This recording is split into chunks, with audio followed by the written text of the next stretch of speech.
Well, I would go back just a little. What do you remember most about your childhood?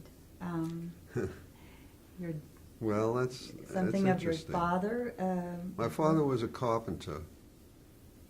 He worked for Brunswick, and they made pool tables, bowling alleys, and bars. And he was a pretty good carpenter. He was born in Manhattan. He was very happy about, in those days, among people from New York, to be born in the United States was a big deal because everybody was from someplace else. And he was very proud of the fact. He had birth certificate number 1000 in New York City.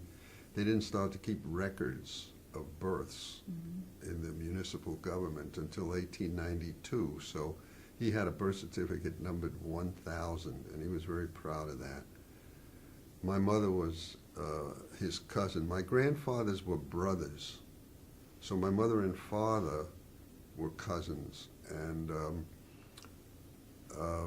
my father's family came my father's father came before my mother's father, and they both had asthma. So they tried Canada, Argentina, of course Buenos Aires, good air, and they tried New York, and New York was not good, so one of them ended up in Pasadena, so I never knew him.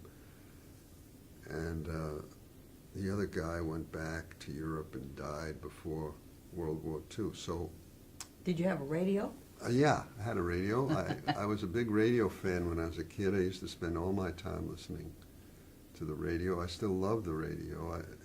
I listen to the radio more than I watch television or use the computer. In fact, I have a shortwave radio. That's a good question. I grew up with radio, and I love radio, and I can get Philadelphia or Cincinnati or Miami on the shortwave radio. And when I work, I usually have radio on. Right. One time you told me about riding the train as a kid. What kids did and yeah, I in love their the trains. childhood. The trains meant a great deal to me. They were part of my life. In those days, when I was a child, between 6 and 12, subways were a nickel. And so I would get a nickel, and I would go. The station was about 2 blocks down. We lived on S. In South Flatbush, the streets were A, B, C, D, E, F, G, A. I lived between S and T on 15th Street, so it was laid out quite easily. The subway ran on a thing between 15th and 16th Street.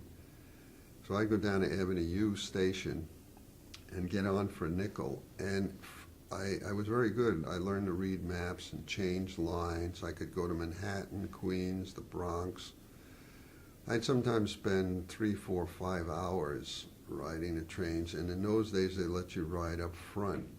There was a window right next to where the motorman was in a compartment like a telephone booth, and you could lower the window of the train, and although I was just big enough so that I could see out without a window and feel that air, so I would pretend I was a conductor, and I could ride these trains for hours on end. And my mother, I'd come home after being gone for hours and hours.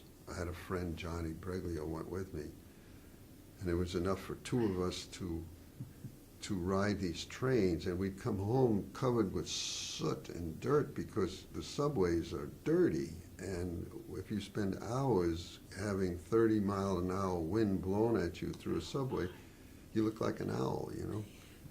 And so I'd come home, my mother would say, "You've been riding the trains again?"